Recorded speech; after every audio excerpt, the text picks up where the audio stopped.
Ah, ok. Bien, buenos días compañeras y compañeros. De parte de la Corporación para la Investigación y Educación Popular, la CIEP, le damos la bienvenida a nuestro nuevo edición de nuestro sábado educativo con un tema muy importante en el día de hoy de trascendencia internacional y creo que política y económica de lo que está pasando en el mundo. ¿Sí? Tenemos un punto de quiebre, como le hemos querido llamar, en el Medio Oriente con el tema del canal de Hormuz. ¿Sí? Entonces, tenemos dos invitados especiales para nosotros que queremos, con los que queremos compartir en el día de hoy nuestra, mm, nuestras opiniones y el trabajo que hemos venido realizando de la corporación desde la investigación social y política y nuestras opiniones que queremos compartir con ustedes. ¿Sí?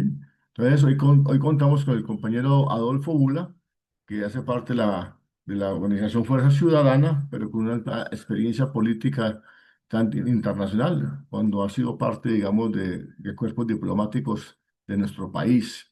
¿Sí?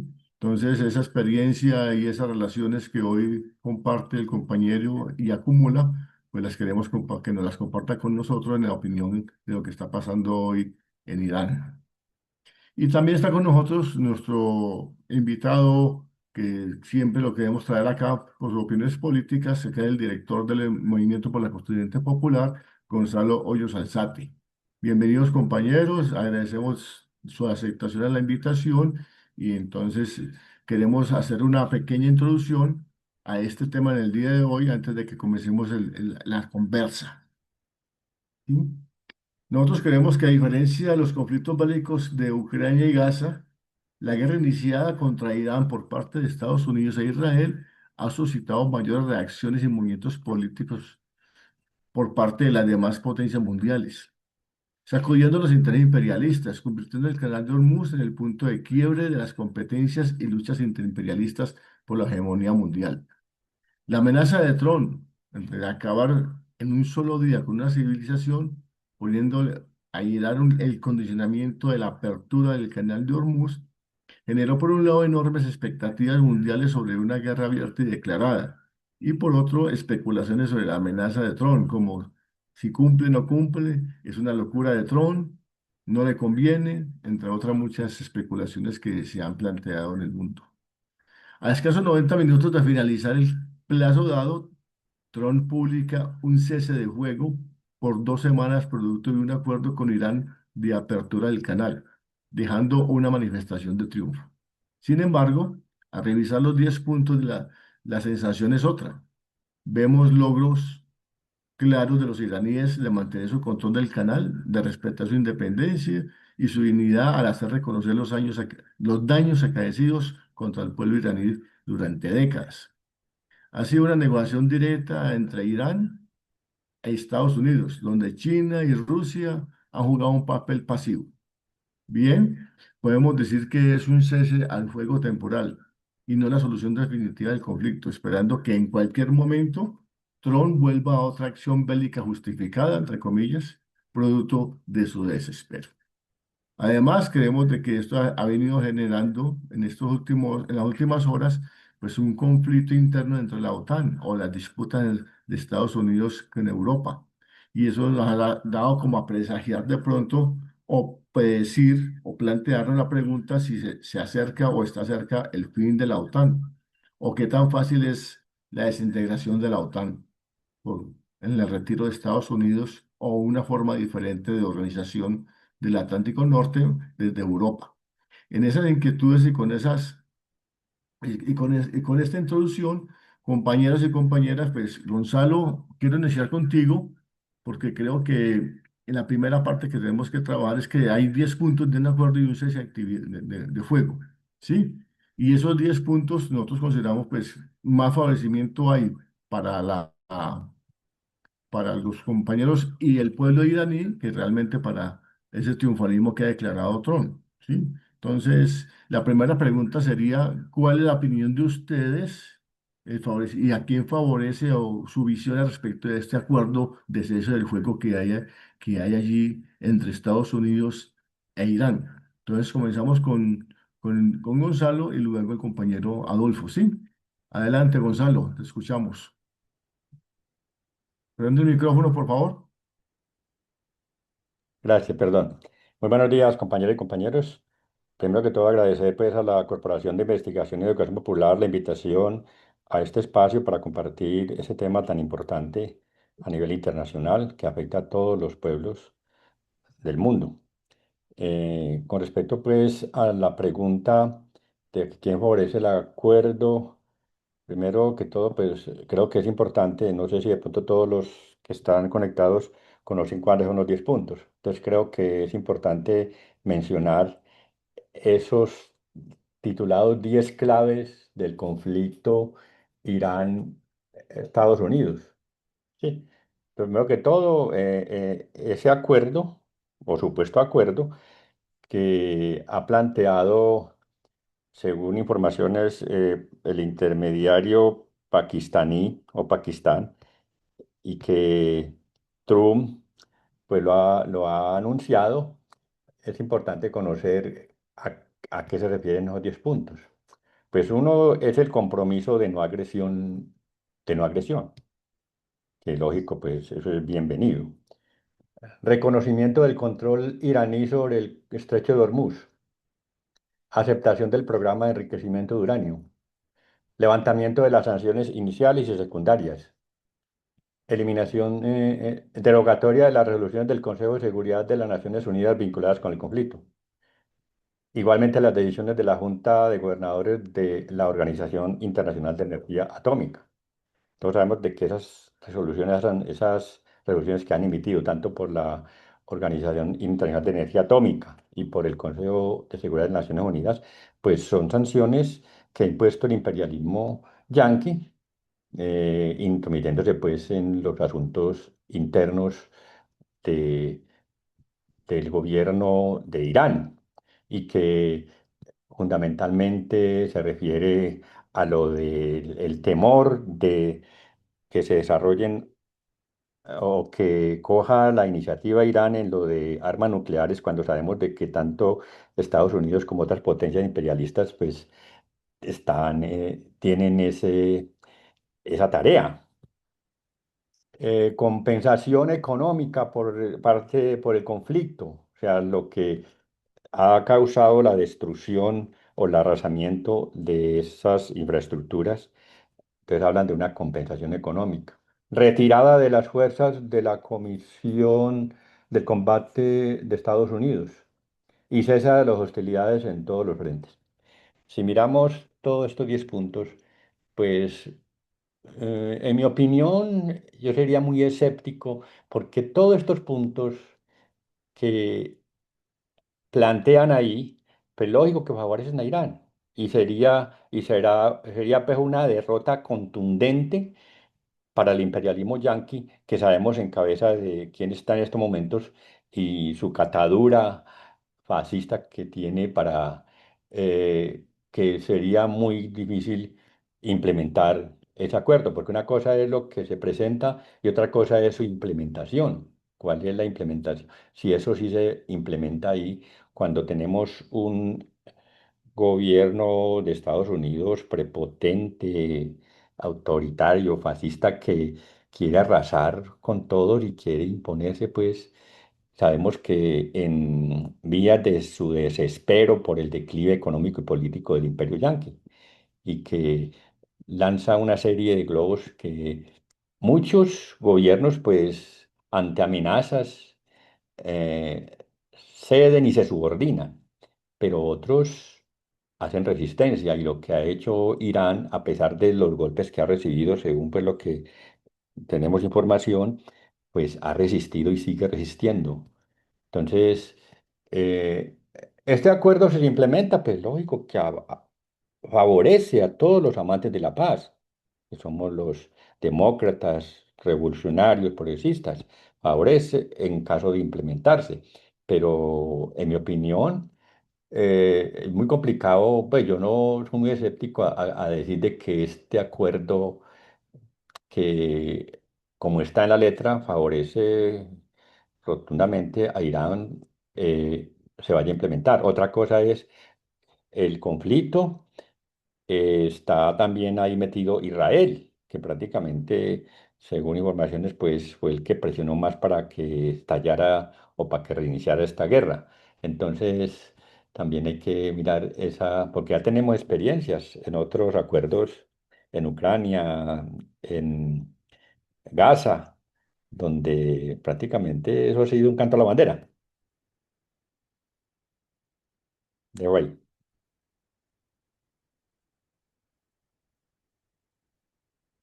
¿No le escucha, Mauro? Perdón que tenía el micrófono apagado.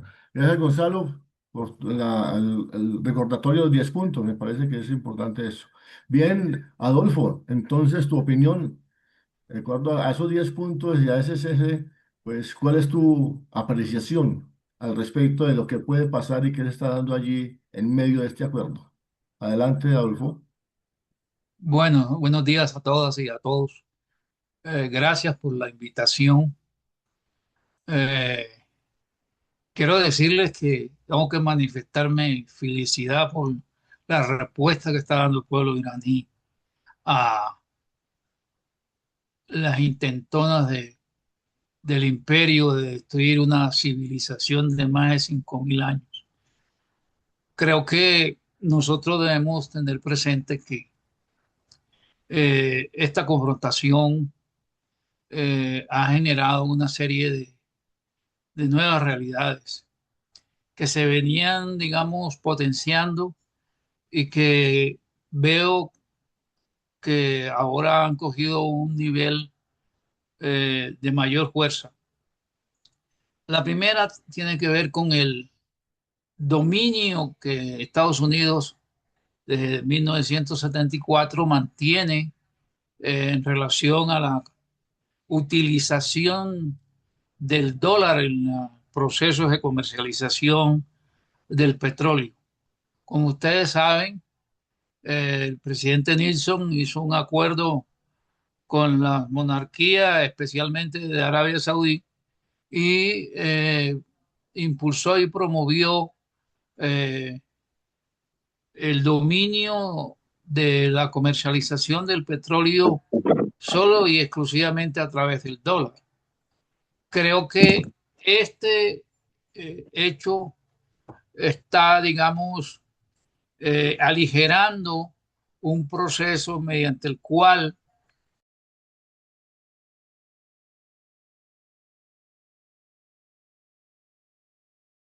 Adolfo, disculpa, Adolfo, disculpa que por apagar el micrófono a un compañero te apagué el micrófono a ti. Discúlpame. Retoma ahí, bueno, retómalo. bueno, decía de que eh, se ha venido desarrollando de manera más intensa eh, la superación del dominio que Estados Unidos ha tenido en los últimos años, hablamos de décadas, mediante el cual el petróleo se negociaba de manera exclusiva a través del papel moneda del dólar. Como ustedes saben, Estados Unidos, y a través del presidente Richard Nixon, hizo ese acuerdo con las monarquías saudí, y eso evidentemente beneficia a la economía americana, el único país del mundo que emite sin tener respaldo. Pero evidentemente eso eh, tenía una contraprestación y era garantizar la seguridad por parte de Estados Unidos de todas estas monarquías. Este conflicto mostró la fragilidad y evidentemente Irán en su derecho a la protección de su población, a la defensa de su derecho a existir y a desarrollarse de manera autónoma, haciendo uso evidentemente de la energía nuclear, eh, la cual la quieren, digamos, destruir, está aligerando ese proceso mediante el cual la dependencia del dólar se está reduciendo. Ustedes ven que hay un acuerdo, por ejemplo, entre China y Rusia, para comercializar el petróleo en sus monedas nacionales. Entre la India, que como ustedes saben juega siempre a estar bien con los Estados Unidos, pero tiene un acuerdo evidentemente de negociación y comercialización de petróleo con Rusia en sus monedas nacionales. En el caso de América Latina, el que más ha avanzado en eso es el caso de Brasil, que tiene un acuerdo con Rusia en esa materia y también con China. Entonces, creo que ese es una ganancia para el mundo en el sentido de que ya no vamos a depender eh, exclusivamente del dólar para el intercambio comercial, en especial del petróleo. Segundo, pienso de que eh, la respuesta de Irán y la creación de capacidades de Irán es lo que ha permitido que hoy se hable de la posibilidad de este acuerdo y de esta negociación. Como decía Gonzalo, hay 10 puntos que ha propuesto Irán, pero también los Estados Unidos tienen 15 puntos. Y ahí viene el tema de cuáles serán los puntos centrales del acuerdo. Evidentemente, Estados Unidos va a querer que se dé reapertura total y amplia al tema del estrecho de Hormuz. Lo que nos dice a nosotros es que la Convención del Mar, que fue suscrita por Naciones Unidas en 1982, ya hoy nadie la tiene en cuenta. Porque en la convención evidentemente se estableció cómo se regula el uso de los estrechos. No solamente el de Hormuz, hay los otros estrechos que están en el mundo. Entonces, fíjense ustedes que también otra de las cosas que nos está diciendo esta realidad es que el derecho internacional, tal como lo conocimos hace 5 o 10 años, ya no está siendo útil para enfrentar las nuevas realidades. Está siendo superado por las nuevas realidades y especialmente por la postura de Estados Unidos de querer que el resto del mundo lo siga manteniendo desde el punto de vista económico. Entonces, esa es una situación que evidentemente hay que tener en cuenta. El papel de Naciones Unidas ha sido realmente, ya como dijo en días pasados el vicepresidente del gobierno boliviano de la época de Evo, quedó como una ONG internacional. Sí, Naciones Unidas, ustedes ven las resoluciones que saca y a uno le da bastante tristeza de que o son favorables a Estados Unidos o son parte de esas resoluciones son inocuas, es decir, no tienen ninguna opción, ninguna posibilidad.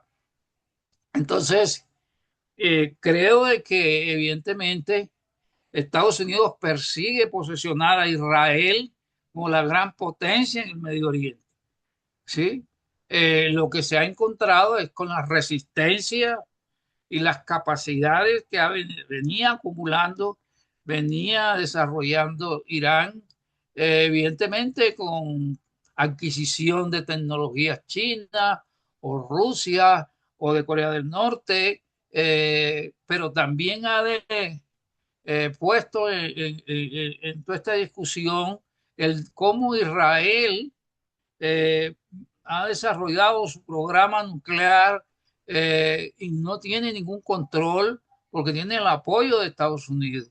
Y el sionismo a nivel internacional viene promoviendo e impulsando esa situación, cosa que nosotros acá en América Latina evidentemente tenemos que tener muy presente en el sentido del papel de Israel en todo lo que está en este momento en confrontación.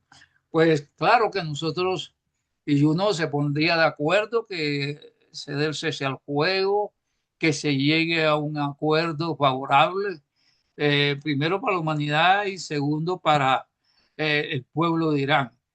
Creo que evidentemente eso es plausible, pero la realidad, fíjense ustedes, si Irán no lo hubiera respondido como lo está haciendo a Estados Unidos y a las monarquías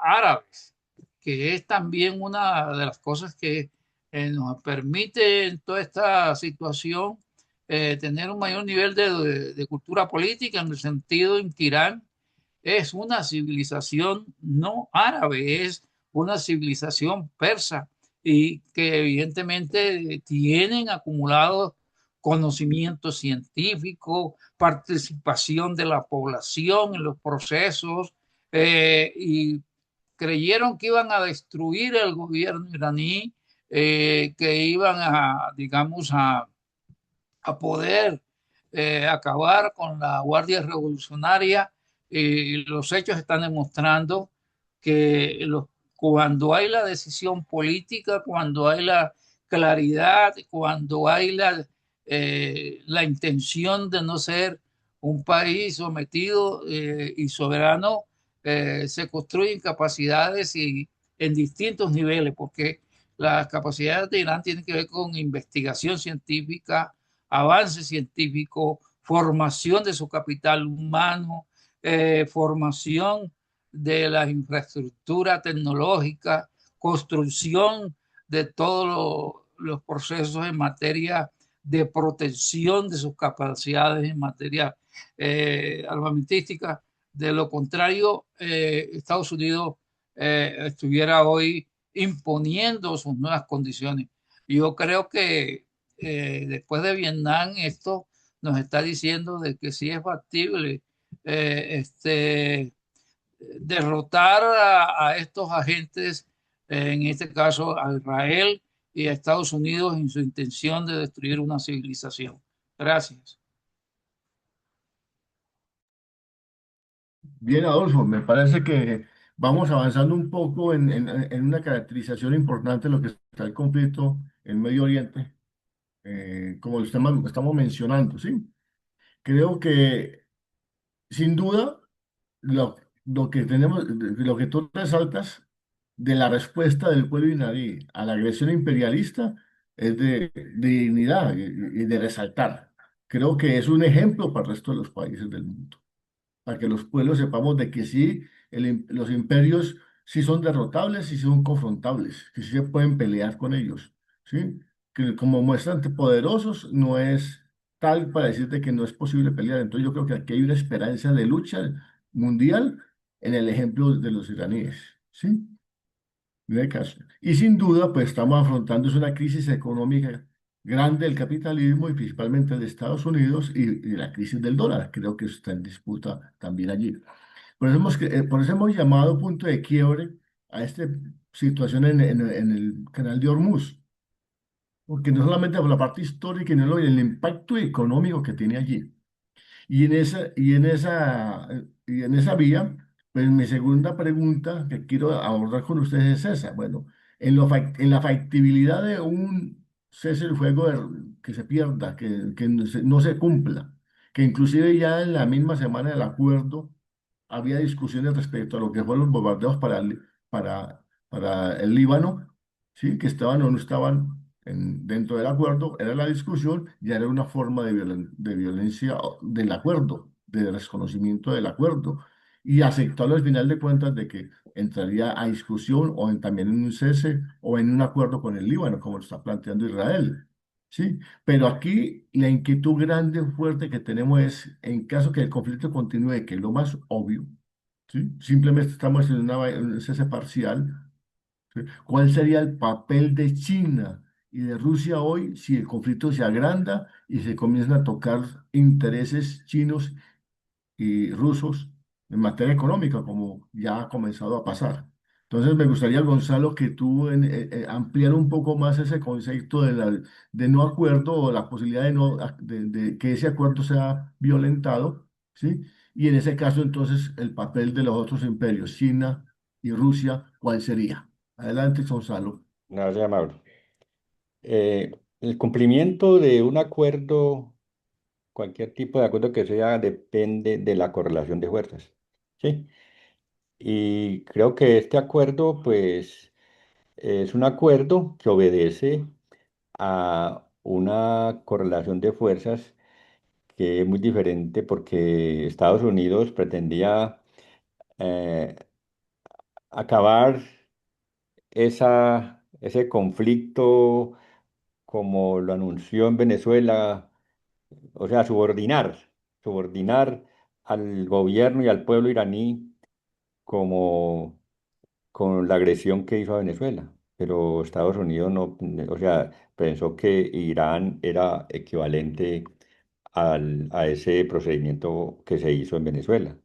Y lo que uno ve es que el mero hecho de ese acuerdo, de esa publicación de ese acuerdo donde Estados Unidos plantea ese acuerdo, pues es una muestra de la resistencia que ha tenido el pueblo y el gobierno iraní frente a esta agresión militar.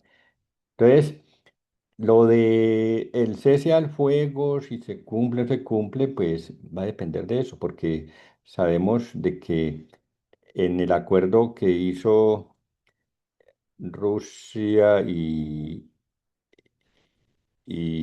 Estados Unidos de que para acabar la guerra de Ucrania sin tener en cuenta al gobierno de Ucrania, donde esas partes o puntos de ese acuerdo, porque a medida que se propuso o se acordó ese acuerdo, valga la redundancia, pues el gobierno de Estados Unidos seguía por debajo enviando ayuda económica y militar a Ucrania. O sea, es la doble faz pues, de este imperialismo. Igualmente lo que ocurrió con el acuerdo en Palestina, que fue un acuerdo que sin tener en cuenta a los palestinos, que los palestinos tuvieron que aceptar, pues al menos para amainar ese genocidio, pero que eh, fue violentado. Inclusive era un acuerdo de 4 fases y en la primera fase, ni siquiera la primera fase logró pues implementarse por esta agresión. Pero aquí la cosa, pues, me parece que ante la respuesta que ha tenido Irán, pues eso puede tomar un rumbo diferente, ¿sí? Pero va a depender de esa correlación de fuerzas, porque el imperialismo yanqui, así haya propuesto este acuerdo, no nos puede olvidar que en plena negociación con los iraníes asesinó a los negociadores, uno de los negociadores en Qatar. O sea, puede utilizar este sesgo también para aprovechar y, y hacer lo que ha hecho este imperialismo de, a medida que hay un acuerdo, pues por el otro lado golpea y agrede. Entonces no se descarta esa parte. Entonces, o sea, el contenido del acuerdo es pues muy interesante y quién no va a decir de que esto favorece a Irán, ¿sí? Pero, y lo otro frente a lo de Rusia y China, pues yo no sé, lo que pasa es que qué tan pasivo estén en este conflicto. Si bien no han declarado públicamente el apoyo a Irán mm, también hay información de que por debajo están apoyando a Irán. Por ejemplo, los misiles hipersónicos que ha lanzado Irán son de tecnología rusa. ¿Sí?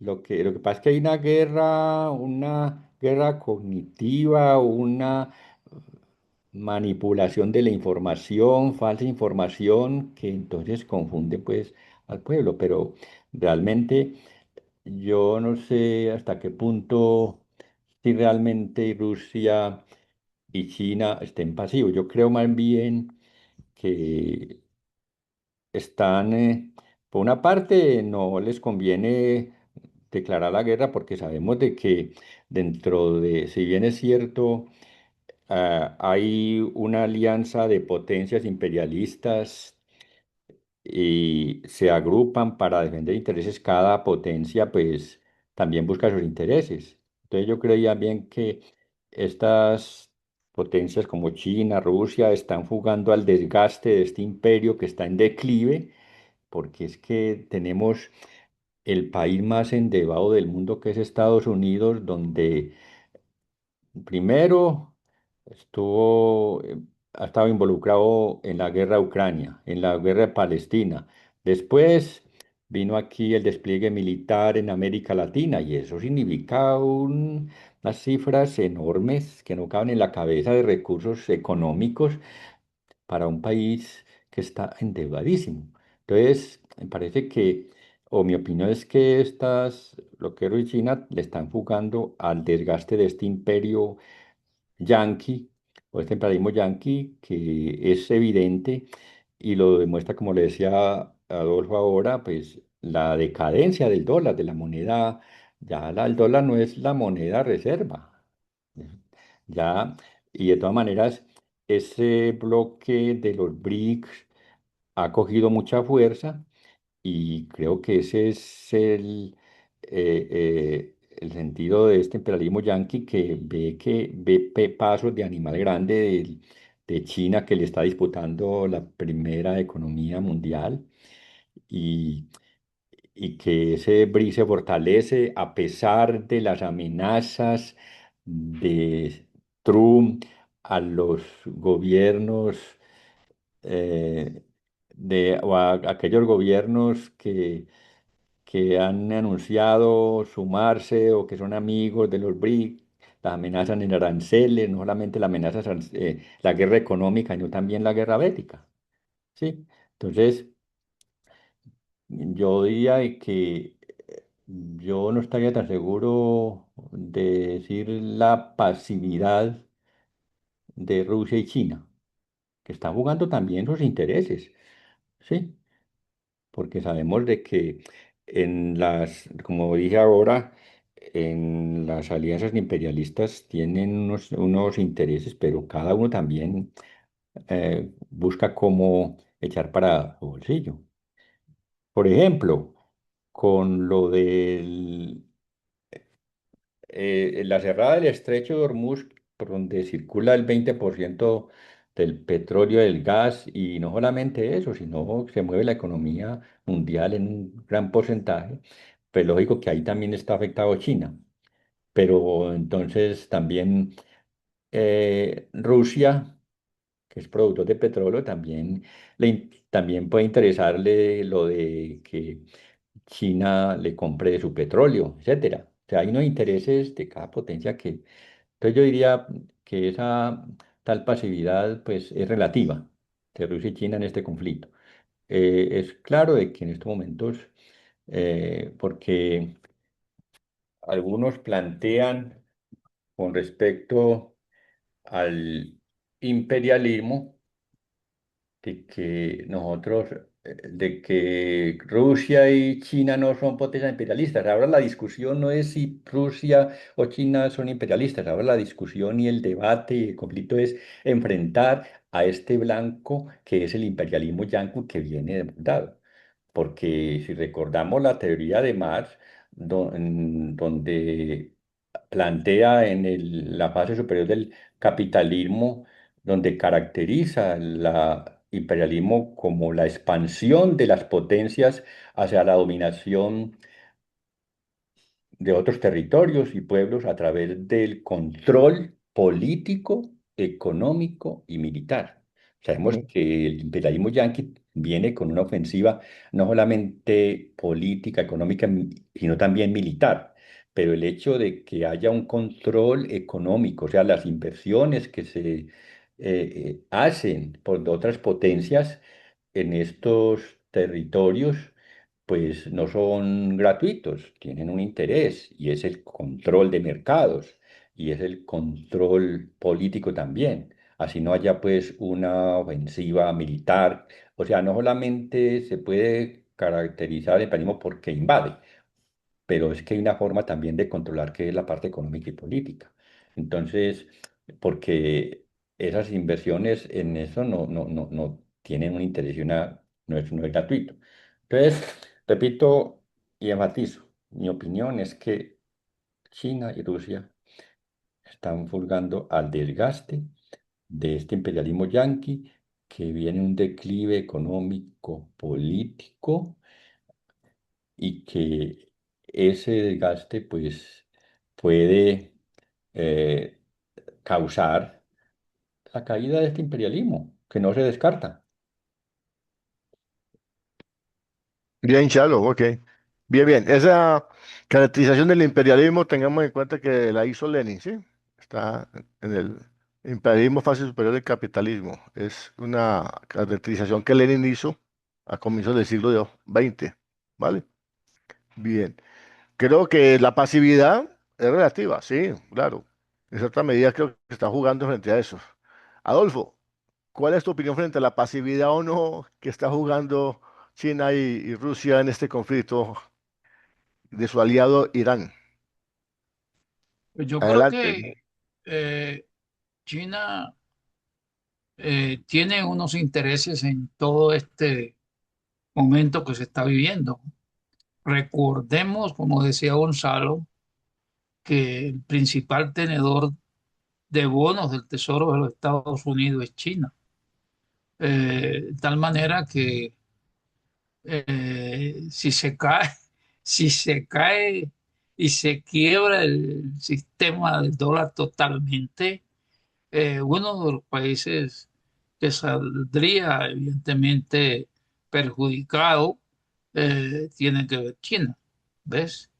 Fíjense ustedes que cada vez que se mueve en las bolsas del mundo la idea de eh, que se reduce el valor de los bonos del tesoro, empiezan todas estas economías a sufrir sus situaciones internas. Días pasados lo vimos con las decisiones que tomó Francia en relación de comprar vender el oro que tenían en Estados Unidos, comprar nuevo oro y lo más importante, repatriar sus reservas de oro a París y no dejarlo en los Estados Unidos. Segunda cosa que yo creo es que por el estrecho de Hormuz cruza parte del petróleo que China consume. Y ha habido acuerdos tácitos entre Irán y China en relación a la posibilidad de que China cruce sus barcos sin necesidad de que paguen el peaje que le está, digamos, imponiendo al resto de las empresas marítimas que hay en el mundo. Eh, la tercera cosa que yo creo que es que tenemos que tener presente que hay una confrontación aguda entre Estados Unidos y China por el dominio y el predominio tecnológico. Recuerden ustedes que desde la época de Biden se aprobó en el Congreso de los Estados Unidos una ley mediante la cual se permitía trasladar recursos públicos del gobierno del Estados Unidos a empresas privadas con el propósito de buscar un mayor equilibrio en la producción de nuevas tecnologías que por lo menos equilibraran la situación eh, desigual que tiene en este momento con China. Eso no se ha, digamos, abandonado por parte de los Estados Unidos. Al contrario, con el gobierno de Trump, ustedes saben, cuando inicialmente hubo la locura de ponerle aranceles el 100%, el 120%, llegó a ponerles hasta el 150% de aranceles a productos tecnológicos chinos. Entonces, entre Estados Unidos y China hay una confrontación continua y permanente que aquí está bajo una modalidad. Yo creo que evidentemente muchos de los, todos sabemos que en todos estos procesos de confrontación hay acuerdos públicos y acuerdos de los estados que no son públicos. Y de hecho, muchos de esos acuerdos no públicos tienen que ver con la transferencia de tecnologías bélicas y también de material bélico por parte de Rusia y de China hacia Irán. No quiere decir, como me decía Efraín ayer, que los iraníes lo que están haciendo es dis- tomar la transferencia de la tecnología y los recursos bélicos chinos y dispararlos. No, ellos también han introducido innovaciones y cambios que, que les permiten, evidentemente, mantener la situación de confrontación. Eh, una de las cosas que se ha dicho es el nivel de gastos de esta confrontación. Mientras un misil americano, dicen las estadísticas de los estudiosos y expertos en materia bélica, que cuesta 3 millones de dólares. Irán ha logrado tener misiles y drones que los producen con 10.000 dólares y 100.000 dólares. Entonces, claro, en esa asimetría, los gastos para mantener este nivel de conflicto, eh, quien lleva evidentemente perder es Estados Unidos, que dicen que se ha gastado más de 100.000 millones de dólares en estos 40 días de confrontación. Entonces, creo de que no hay ninguna pasividad. Lo que hay es un modelo de cooperación en la cual unas cosas son públicas y otros acuerdos no son públicos, evidentemente por la situación que se vive. Por ejemplo, nosotros ahí se presume que Estados Unidos está transfiriendo a Israel tales niveles de tecnología para que pueda convertirse en una potencia regional. Sin embargo, fíjense ustedes que muchos de esos acuerdos no los conocemos tampoco. Entonces, y en todos los conflictos en el mundo, siempre se dan esas realidades. De tal manera que yo no veo niveles de pasividad en ese sentido. Es más, en las pocas cosas que ha hecho Naciones Unidas, ustedes ven que en el Consejo de Seguridad siempre hay una votación en la cual Estados Unidos queda aislado y queda en minoría, evidentemente haciendo uso del derecho al veto, que por eso muchas de esas resoluciones se quedan en el papel. Pero mm, decir que son pasivos de estas potencias sería no mirar todo el panorama de lo que está sucediendo. Gracias. Permitirme, te iba a interrumpir, pero permitirme ahí para empatar con eso contigo, Adolfo, y después también Gonzalo en este aspecto. Bueno, no es una jugada pasiva, de acuerdo. No eso es pasivo, es una forma diferente de estar en el juego, ¿sí?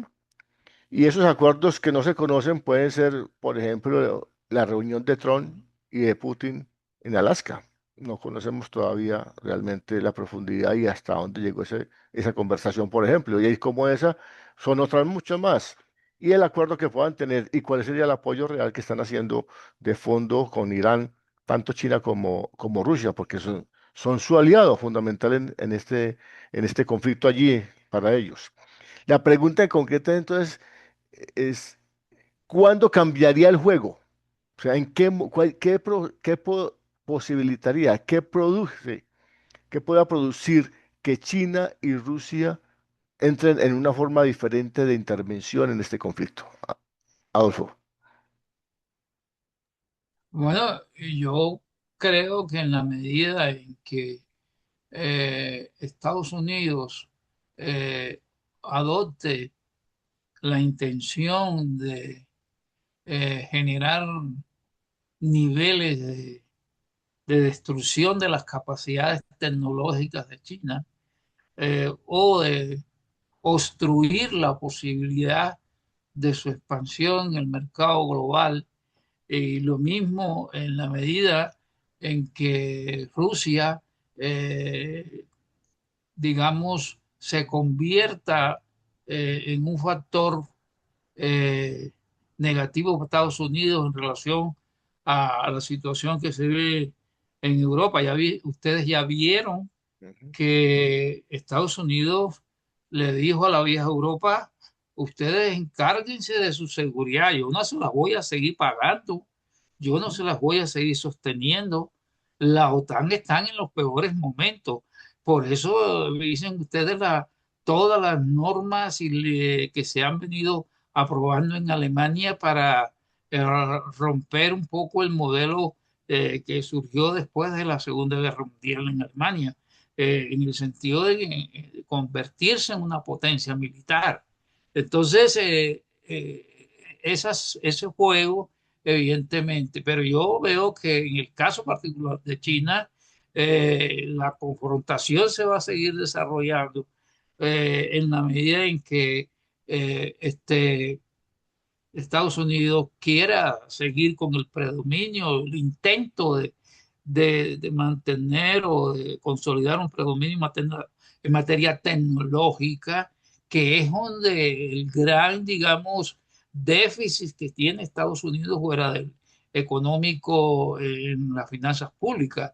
Entonces, creo que eh, eh, allí podemos ir viendo si definitivamente ese nivel de equilibrio se rompe y hay un salto en la confrontación, ¿ves?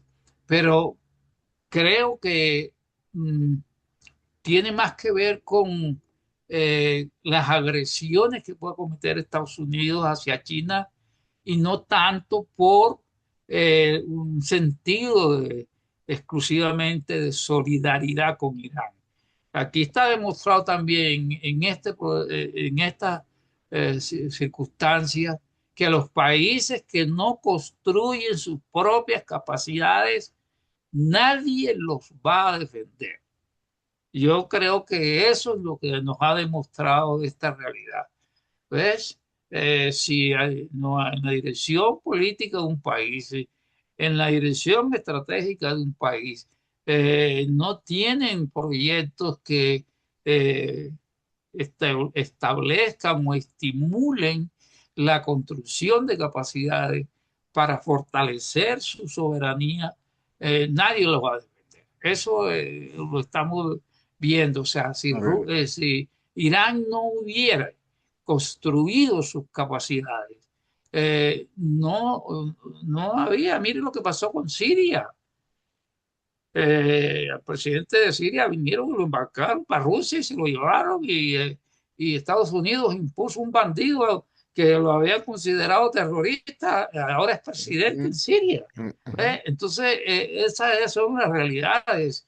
Y yo creo que eso es un ejemplo y una señal clara para nosotros en América Latina. Miren, el presidente Lula en estos días dijo algo que yo pensaba que nunca se lo iba a escuchar.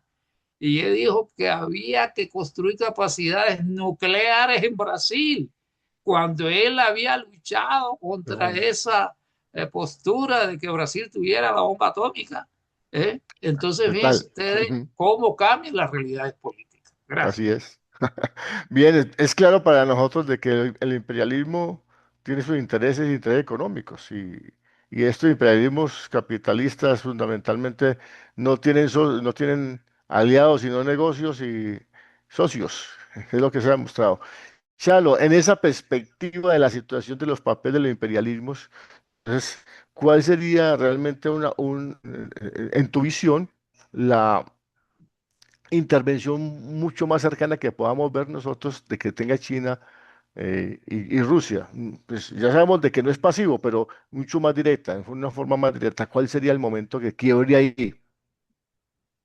Totalmente de acuerdo con Adolfo, hermano. O sea, de que cuando afecten sus intereses, van a tener que salir con todo. Sabemos que cada potencia tiene sus intereses a pesar de que hayan acuerdos, hayan aliados entre potencias, pero cada uno tiene sus intereses. Entonces, en la medida que Estados Unidos afecte los intereses políticos, económicos, militares de Rusia o de China, van a tener que salir ahí públicamente. ¿Sí? Porque está de acuerdo, y lo que dice Adolfo, totalmente de acuerdo. Si no se construye una defensa ante un agresor, no podemos esperar que nos vaya a defender así sea muy aliado, porque esos aliados tienen sus intereses particulares. Es como lo que se da a nivel general en el movimiento social. Usted puede tener aliados, pero si usted no tiene fuerza, hermano, olvídese. Si no tiene fuerza como fuerza política, etcétera, valga la redundancia, no van a salir a defenderte. Entonces, yo creo que, como dijimos, hay unas alianzas entre potencias, unos acuerdos, pero cada uno tiene sus intereses. Y en la medida que sean afectados intereses, van a tener que salir a confrontar y a defenderse. Ok, ya, ve, Chalo, entonces quiero continuar en esta parte para esta primera etapa, digamos, del tema que vamos a trabajarlo. Cerrar con lo siguiente. Bueno, si tú has planteado de que no es pasividad lo de China y Rusia, sino que están jugando a un desgaste de Estados Unidos. Un desgaste que ha sido evidente en lo económico, en lo militar, pero también había un desgaste social y político, ¿sí?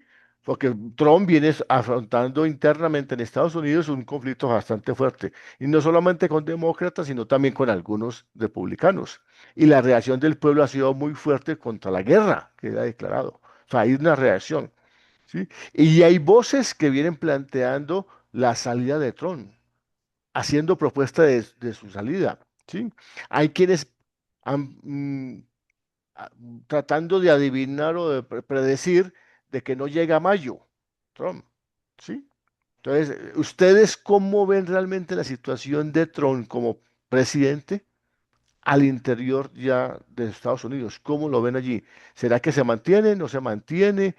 ¿Qué posibilidades hay de que realmente salga? ¿Y qué se necesitaría para eso? ¿Qué cosas más se necesitaría para que salga adelante, Gonzalo? Y luego Adolfo.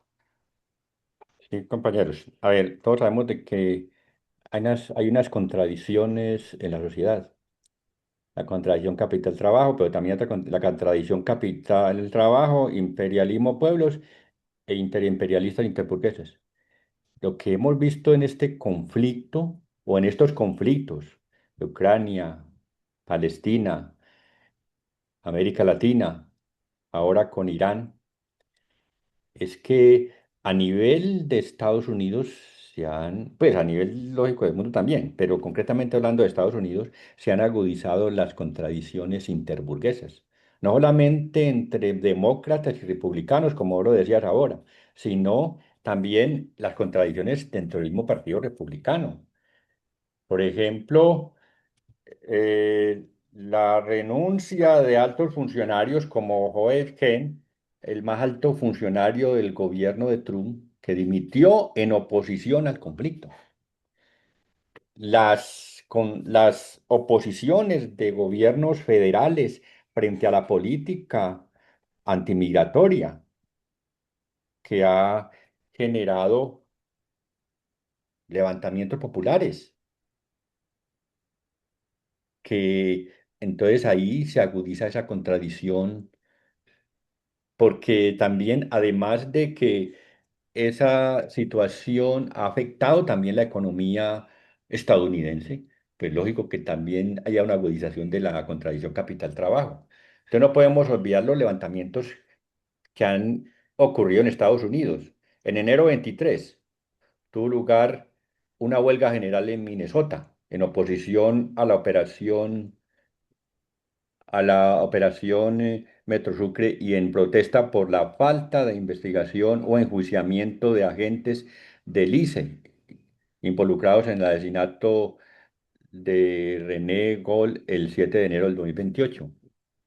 Pero han seguido esas jornadas, esos levantamientos. La protesta el 30 de enero, el 31 de enero, también conocida como Cierre Nacional, que fueron una protesta que tuvo lugar en todos los estados unidos el 30 de enero, en oposición a la expansión de las operaciones federales del Servicio de Información Control de Aduanas. Acuérdense que el gobierno de Trump desplazó las fuerzas federales a los estados sin autorización de los estados federales que tenía que tener esa autorización. Y eso generó un levantamiento.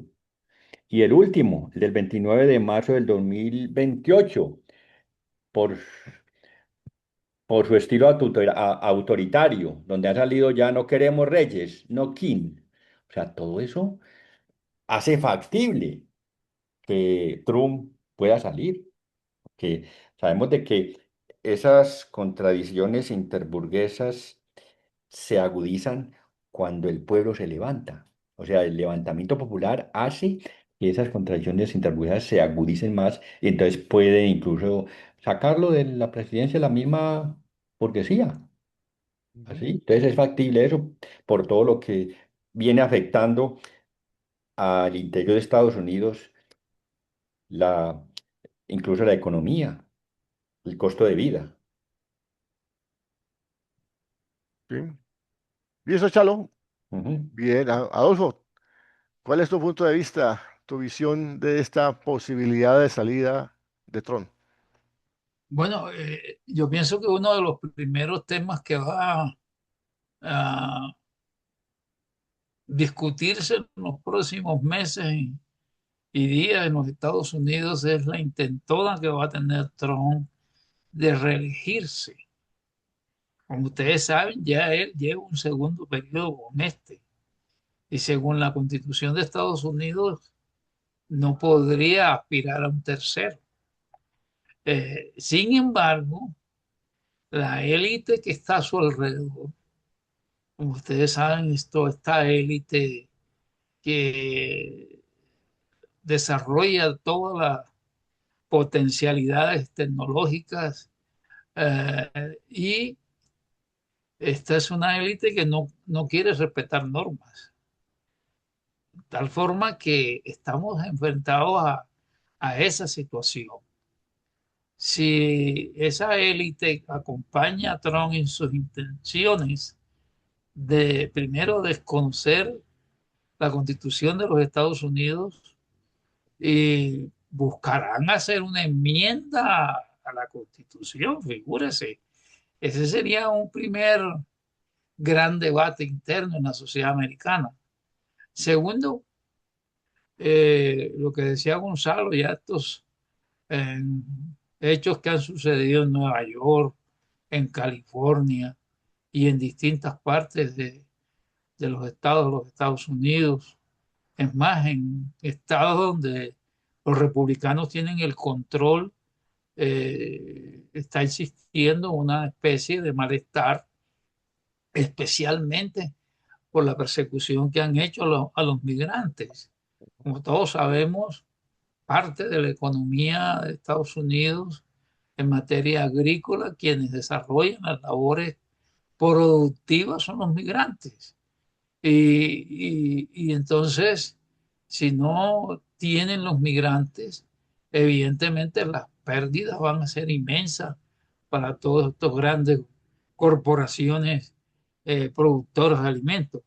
Entonces, por eso, como ustedes saben, ya la sociedad americana es una sociedad quebrada, una sociedad que está en un momento de mucho, digamos, confrontación en distintos niveles, en la cultura, en las universidades, en la comunidad científica, entre el gobierno federal y los estados, entre la comunidad migrante y la no migrante, la situación interna del gobierno de los Estados Unidos. Tuvieron que llegar a un acuerdo para poder mantener en funcionamiento el gobierno federal. Entonces, eh, todos esos factores evidentemente inciden. Además, si ahora parte del acuerdo que creo que están tratando de hacer con Irán es porque las consecuencias electorales que puede tener en el imaginario de la opinión americana el hecho de que ellos han sido derrotados. Segundo, de que la gente no quiere volver a ver la tragedia de Vietnam, donde llegaban aviones llenos de cadáveres de los jóvenes americanos. Yo creo que la sociedad americana de todas maneras ha entendido esa nueva realidad y las empresas de mercenarios que existen en Estados Unidos no dan, digamos, para afrontar esa situación. Eh, Creo que evidentemente alguna tratada tenemos que esperar de Trump.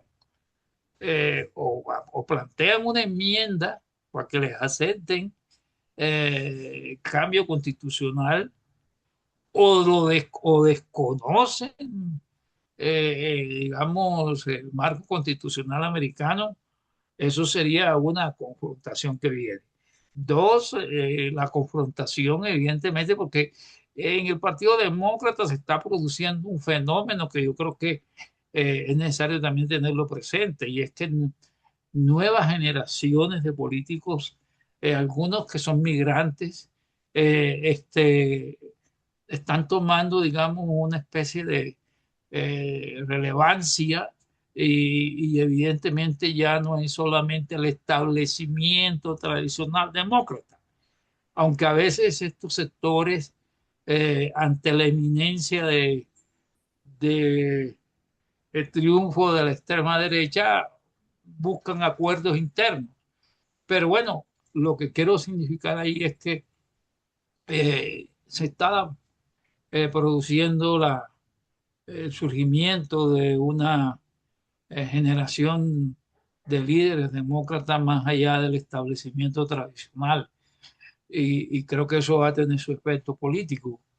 Eh, y creo que entonces también la relación que va a tener Estados Unidos con América Latina, en especial con México, esa, digamos, situación no se ha saldado.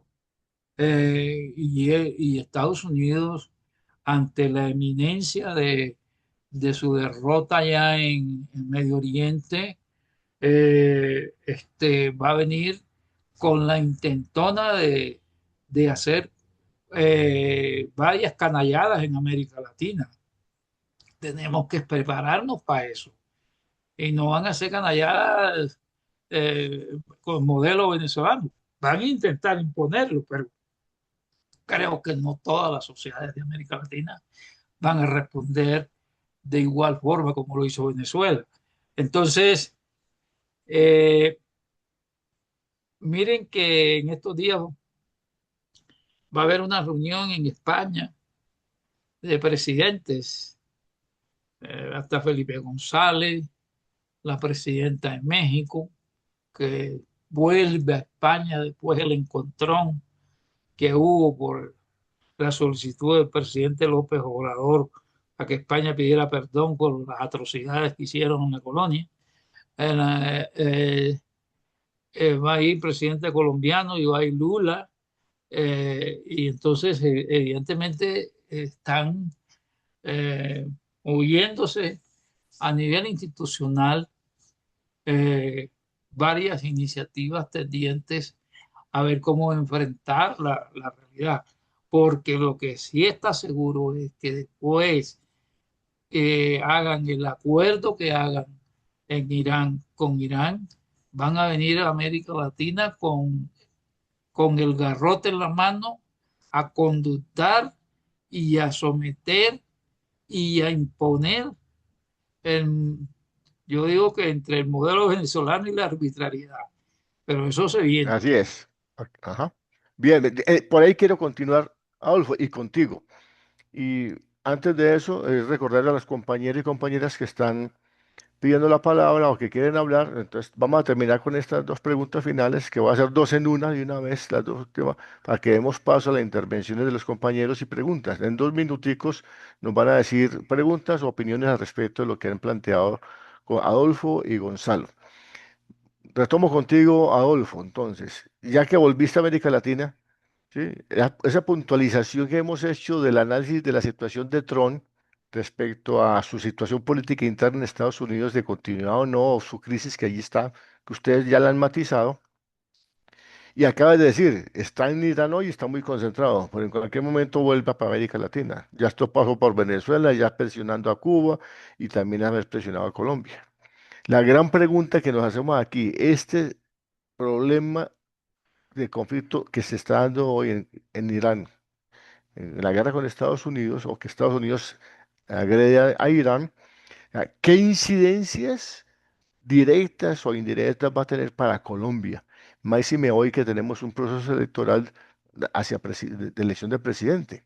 ¿Sí? Entonces, ¿qué incidencias? ¿Cómo va a ser esa situación frente a lo que pueda pasar en Irán y los resultados de los prestigios o que derrotas de Trump? Y en ese sentido, entonces, un nuevo presidente, o sea, el 7 de agosto del 2026, ¿cuáles son los retos que va a asumir este nuevo presidente, sea el que sea? Adolfo y luego Gonzalo. Eh, bueno, yo creo que eh, este proceso no va a ser tranquilo. Ujú, Yo parto de que aquí va a haber unas situaciones bastante complejas y ya estamos viendo las señales.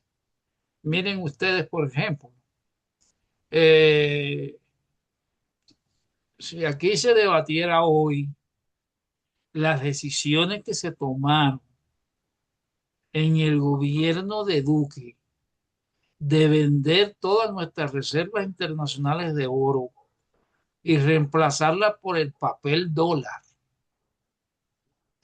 Sí, una decisión que tomó el gobierno en complicidad con la Junta Directiva del Banco de la República en ese tiempo. Todas nuestras reservas, tengo entendido, hoy están en papel dólar. ¿Sí? O sea, que fíjense ustedes las consecuencias de una desvalorización general del dólar. ¿A dónde vamos a llegar? Bueno, y los arbitrarios del Banco de la República se creen que están por encima de la sociedad colombiana y de la Constitución y que nadie tiene derecho a, digamos, a exigirles cuenta. Miren ustedes esa primera cosa. Segundo, eh, miren la arbitrariedad de este peón del imperio que es el arbitrario de Noboa. Ahora nos clavaron aranceles del 100%. O sea, esto es, yo no creo que estas decisiones sean de manera exclusiva, pensada, si es que piensa, por este señor, sino que eso está digamos, en complicidad con las estrechas relaciones que tiene Estados Unidos con este gobierno, que ha llegado es a destruir los pocos avances que ha hecho Correa, ¿sí? Restablecimiento de la base militar en Manta. Hace 20, 30 años, yo estaba de representante a la Cámara y yo fui a una visita a los internos colombianos en las cárceles del Ecuador y desde esa época la DEA le pagaba a la policía ecuatoriana para que empapelara de droga a cualquier pendejo colombiano que se encontrara en una esquina. O sea, eso, y el lavado de dólares en la prosperidad económica de la provincia de Guayas, eso no es nuevo. Entonces, fíjense ustedes que eh, eso va a ser un escenario de confrontación permanente, ya lo estamos viendo. Eh, no, no creo que vaya a haber unas relaciones porque le van a exigir al gobierno venezolano acciones arbitrarias contra Colombia. Y ahí vamos a ver cómo se va a ver cómo se va a presentar la situación. Entonces, eh, creo que nosotros tenemos que tener en cuenta que el gobierno que llegue, sea del, del mundo ideológico que llegue, evidentemente si es un gobierno progresista y de izquierda, eh, nos va a tocar por las débiles capacidades que tenemos, e insisto mucho en eso, las débiles capacidades que tenemos en materia de soberanía. Y sería chévere que hagamos un programa sobre eso. ¿Sí? Nosotros no tenemos soberanía alimentaria. Importamos casi el 60% de lo que consumimos. Nuestro Banco Nacional de Germoplasma Vegetal, eso se lo están robando.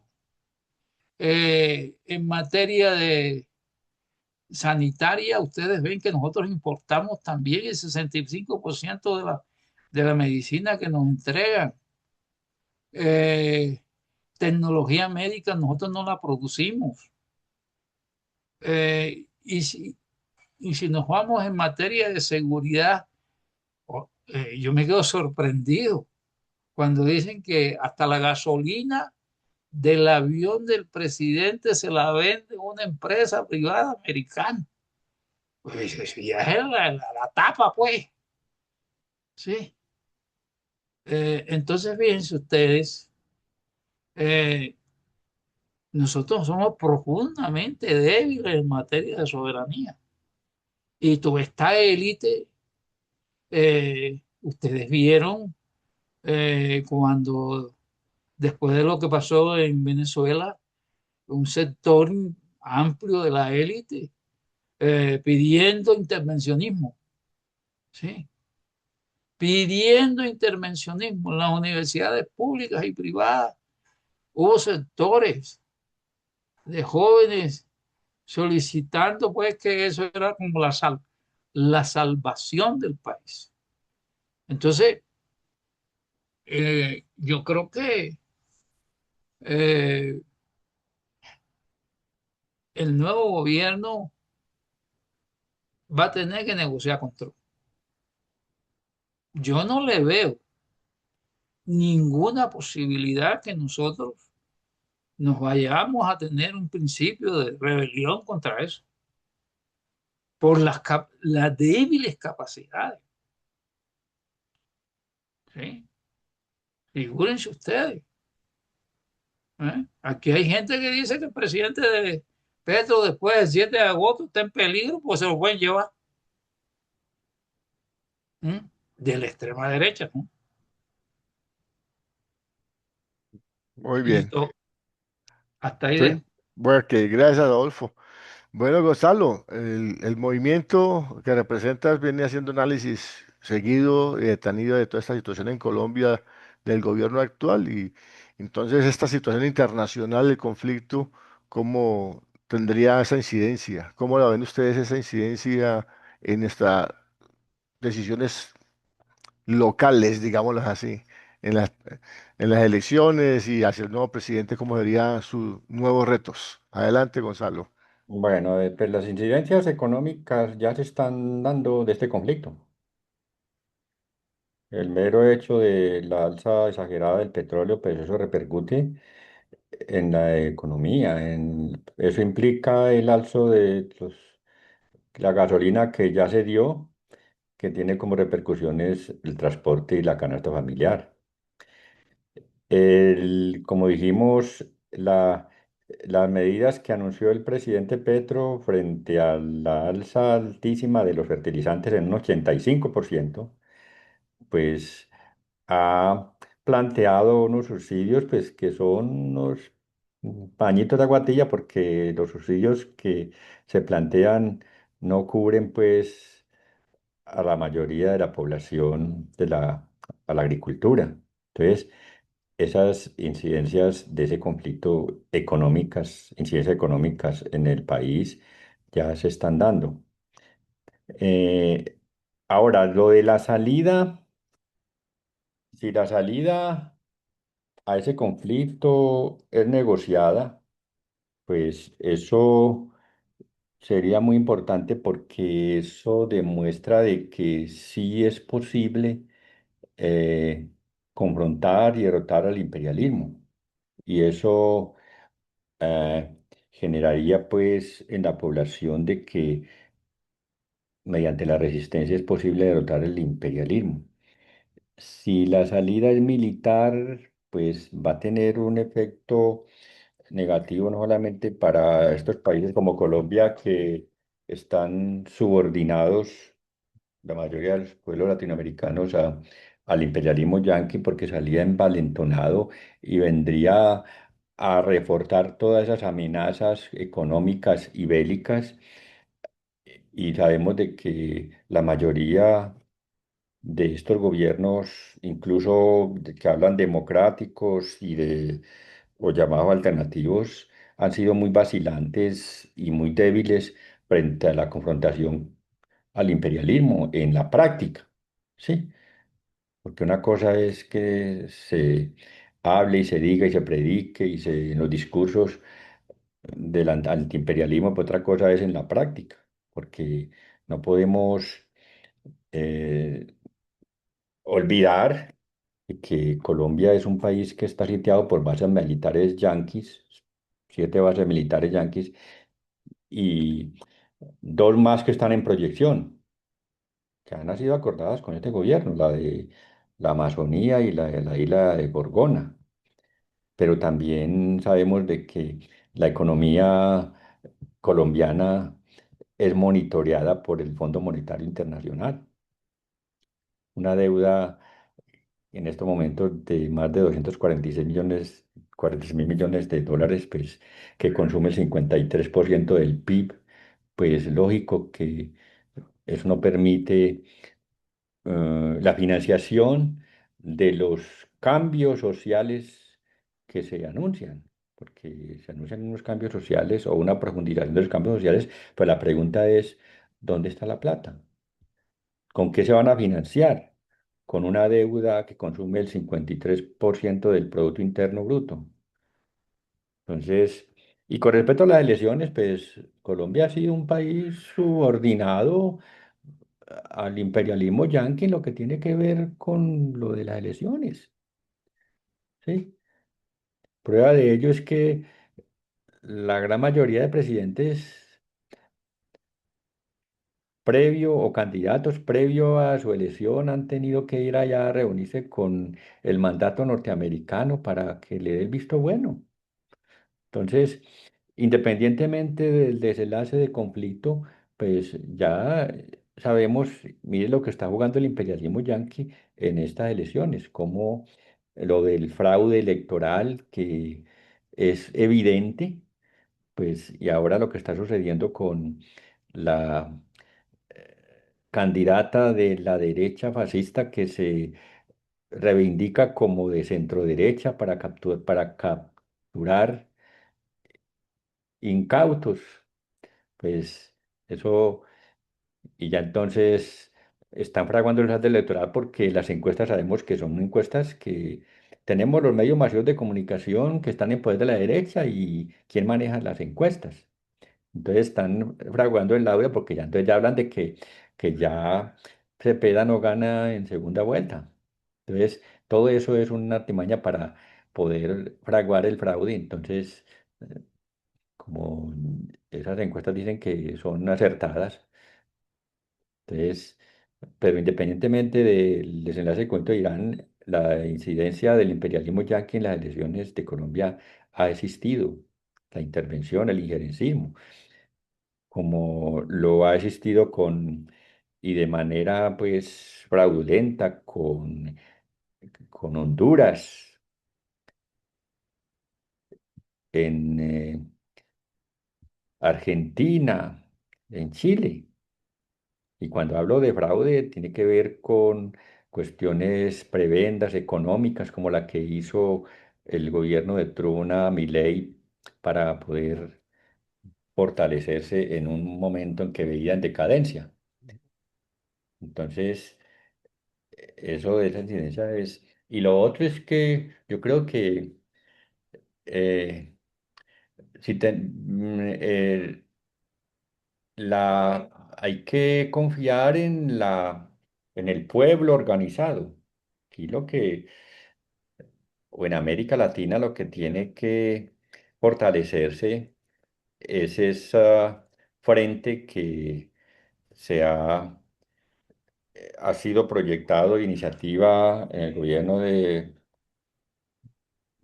Maduro, el Frente Antiimperialista Antifascista, que desafortunadamente eso no se ha implementado porque Nada no que sé, cuaja.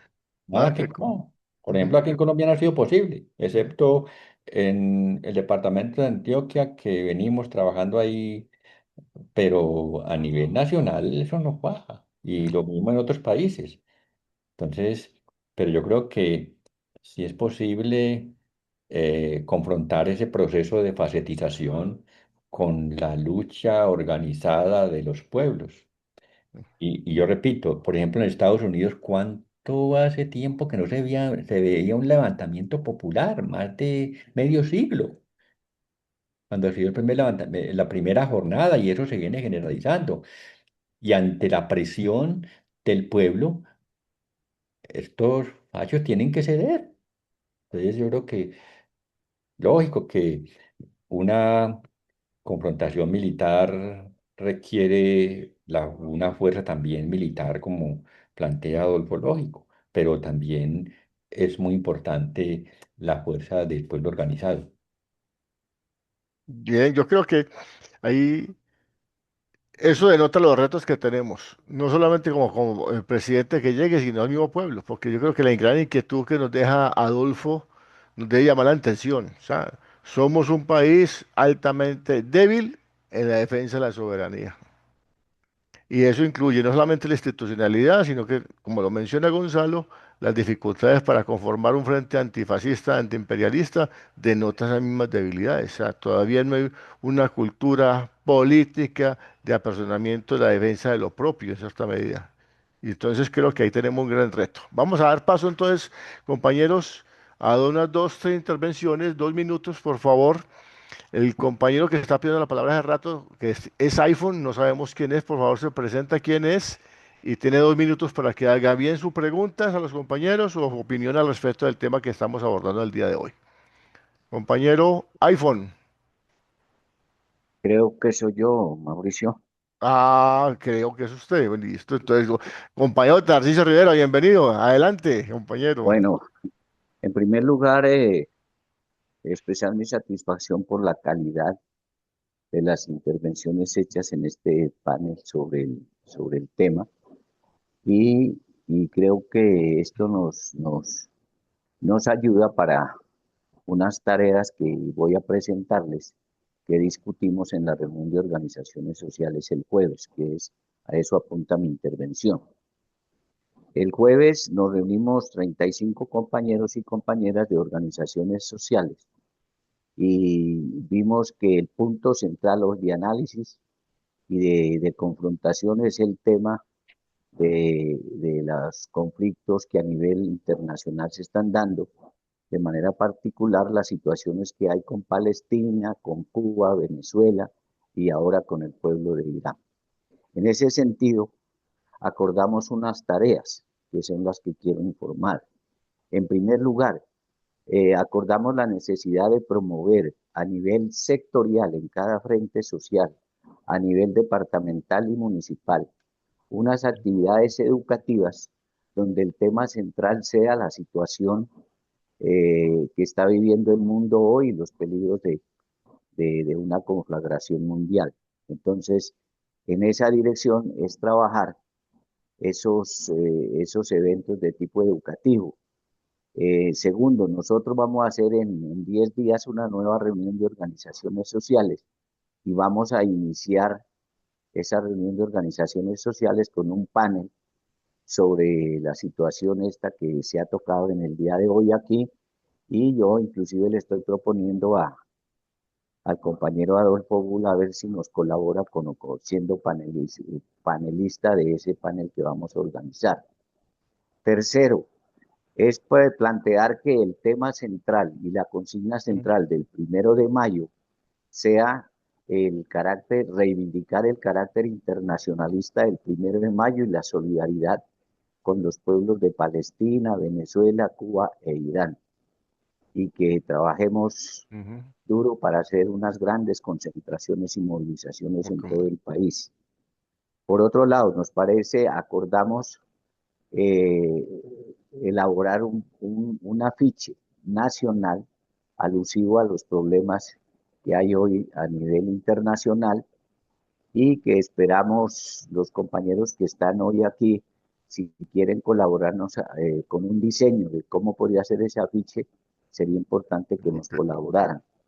De igual manera, acordamos sacar una declaración política que tema central es la situación que a nivel mundial, la solidaridad con estos países que acabo de nombrar, y en esa dirección, entonces, esa declaración política sería la que se leería el 1 de mayo en todo el país. Esas son como las tareas que yo invito a desarrollar, y me parece que es importante que este panel de hoy ha ayudado en esa dirección. Gracias, Rivera. Pero vamos, que no nos salgamos del tema. Eso nos puede ayudar un poquito para responder un poco lo de que planteaba Chalo respecto a la incapacidad o falta de capacidad que tenemos de organización para estas luchas. Entonces esperemos de que estas decisiones allí puedan aportarle a eso. Pero para no salirnos del tema, yo creo que aquí voy a reconocer volver al tema, perdón, no solamente los saludos, sino las opiniones que en el chat algunos compañeros y compañeras han manifestado del tal tema. Creo que hay esas opiniones totalmente válidas que se comparten lo que se ha planteado, nos llevan a unos retos muy grandes al respecto, ¿sí? En ese sentido, pues, Tarcisio, baja la mano para yo confundirme con los demás que están pidiendo la mano, por favor. ¿Quién más? Oscar Ladino, por favor, 2 minuticos. Gracias, compa. Muy buenos días. Saludos a todos. Compa, es lo siguiente. Es como complementando un poquito lo de la situación de debilidad en la que se encuentra Colombia frente a la política que viene generando Donald Trump. Y pues lógicamente la conformación de ese frente que se inventaron este año, me disculpan, pero estoy un poquito aquí ido, entonces se van a escapar algunos nombres, pero pues esa conformación de esos 12 países para ese frente, unido con Estados Unidos, realmente lo que va a buscar Estados Unidos es traer la misma situación de Medio Oriente aquí a América, a los pueblos de las Américas. Están utilizando estos países, lacayos del gobierno norteamericano, del imperialismo, para atentar contra sus mismos pueblos hermanos. Colombia no está lejos de eso. Ya vimos las primeras agresiones por parte de Ecuador. Nos han venido atacando económicamente con los aranceles. Ya hubo que abrirse una investigación por parte de los mandos militares para esclarecer los motivos por los cuales un misil lanzado dentro del territorio ecuatoriano terminó dentro de nuestra frontera. Estos son llamados, estos son señales que ya nos empiezan a evidenciar, incluso la misma situación en que ya 2 países que hacen parte de Ecuador y se me escapa cuál fue el otro país, que ya decidieron cortar relaciones con Cuba, solicitaron la expulsión de sus embajadores en esos países y de igual modo cerraron sus embajadas en la isla. Todo esto hace parte de la misma dinámica. ¿Y cuál es la dinámica? En América ya se estaban levantando muchas voces en contra de Norteamérica, del imperio, y esto hay que ponerle fin, o hay que ponerle un control. y el mejor control para no tener que ser directamente Estados Unidos por la vía militar, pues no lo va a interponer por intermedio de conflictos con nuestros países hermanos. Esa es la dinámica que va a abordar, que está abordando Donald Trump frente a la política para las Américas.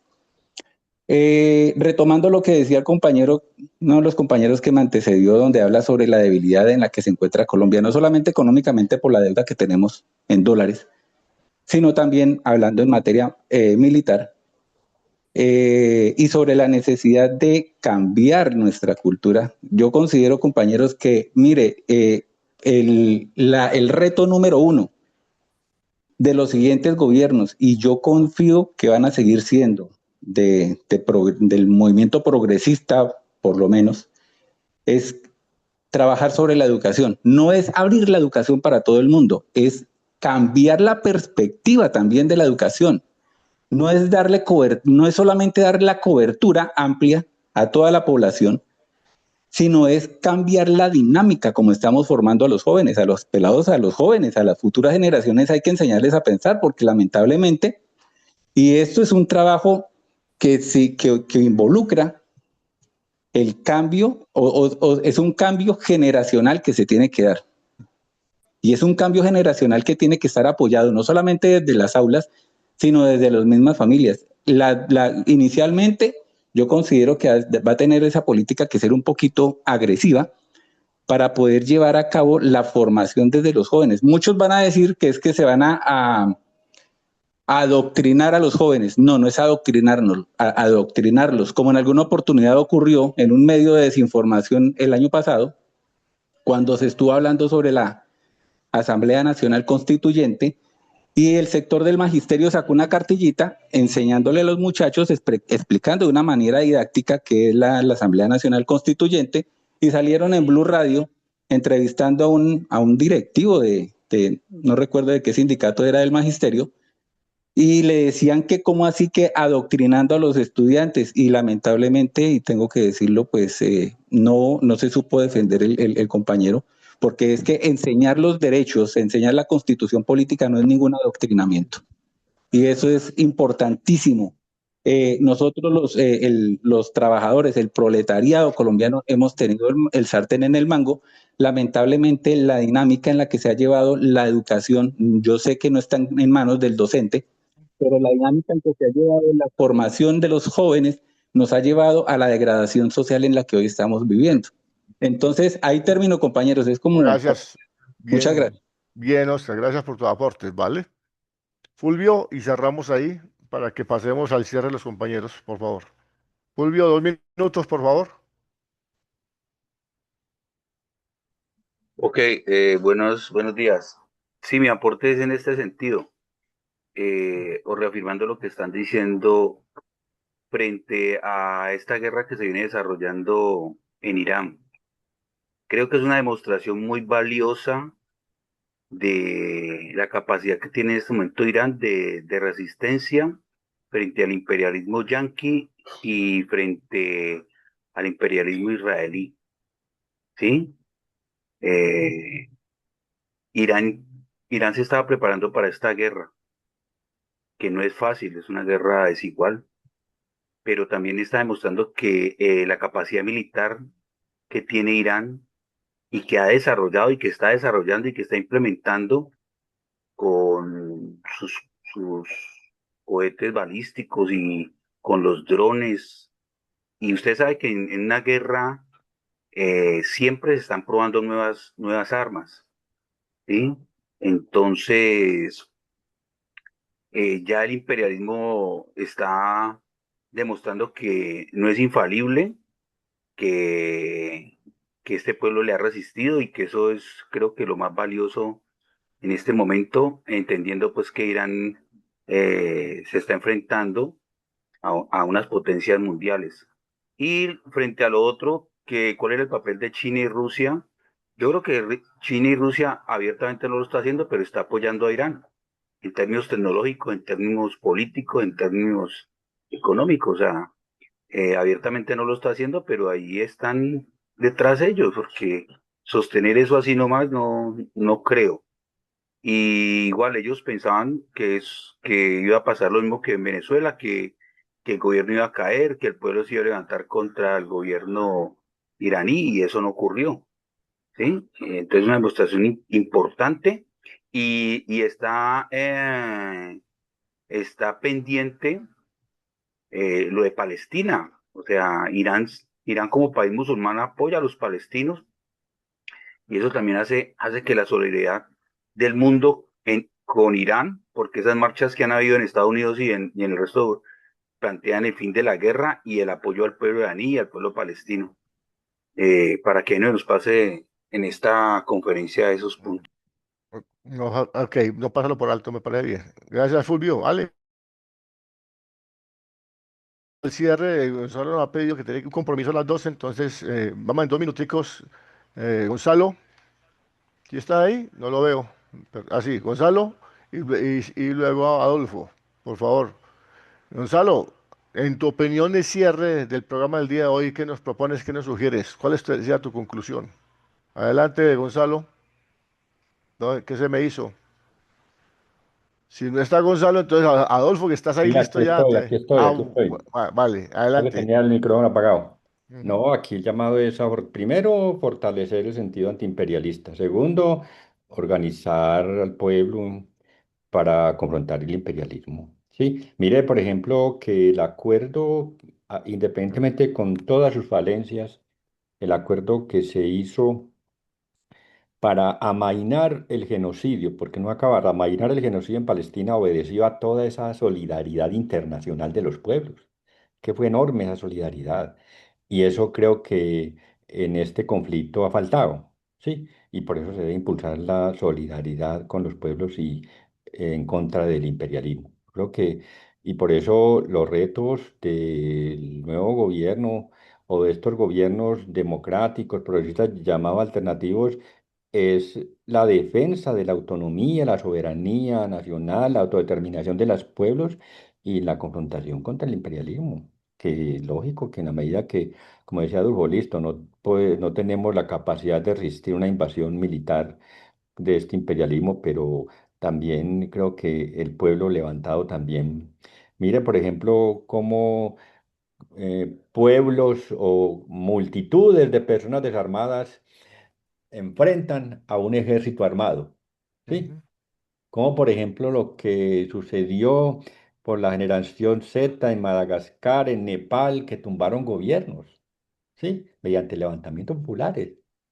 Entonces, es como Sí es posible, sí se puede. posible cómo organizar a los Ujú, pueblos. Tenemos una gran dificultad que es la dispersión del movimiento social popular, porque desafortunadamente muchos de los dirigentes, la gran mayoría de los dirigentes han sido cooptados. ¿Sí? ujú. Dejo Muy ahí. bien. Gracias, Gonzalo, y feliz día entonces, y Muchas pues gracias. agradecido por tu participación. Adolfo, ¿cuál sería tu conclusión, tu propuesta? ¿Qué nos sugieres como para a tener en cuenta aquí en adelante en este tema?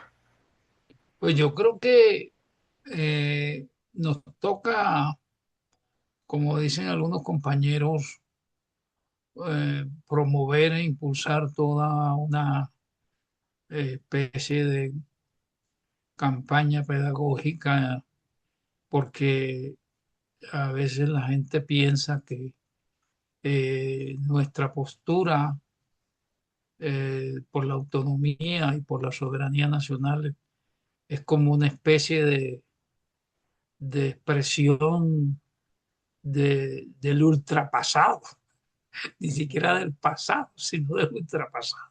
Ultrapasado. Entonces yo creo que eso requiere evidentemente que hay en las nuevas generaciones se habilite estas reflexiones y mirándola por la construcción de capacidades. El país no puede seguir siendo un peón estratégico de una potencia. Segundo, creo que es necesario tener claridad sin ponernos digamos, a enfrentarnos a esa realidad, que la izquierda electoral tiene sus limitaciones. ¿Sí? Nosotros podemos ganar elecciones locales, regionales, nacionales, ya está demostrado. que sí es Que es, factible, que es factible, ¿cierto? sí. Pero que eso tiene sus profundas limitaciones. Si eso no va, evidentemente,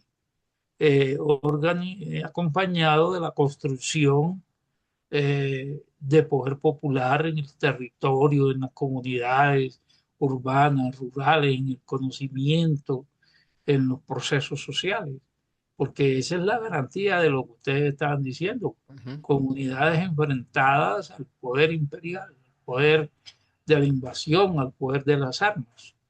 Eh, y creo que eh, les propondría que organizáramos un próximo foro referente a este tema de la soberanía, porque mucha gente piensa que vuelve y repito en eso, que eso ya es como del pasado. Nosotros somos como unos viejitos Sí. que estamos empecinados o somos unos Son, tercos históricos. son luchas arcaicas, Sí, sí, sí, sí. dinosaurias. Entonces, afortunadamente estos hechos permiten mostrar que no estamos ante, digamos, la postura de unas luchas arcaicas, sino todo lo contrario, que son vigentes, presentes y de hoy.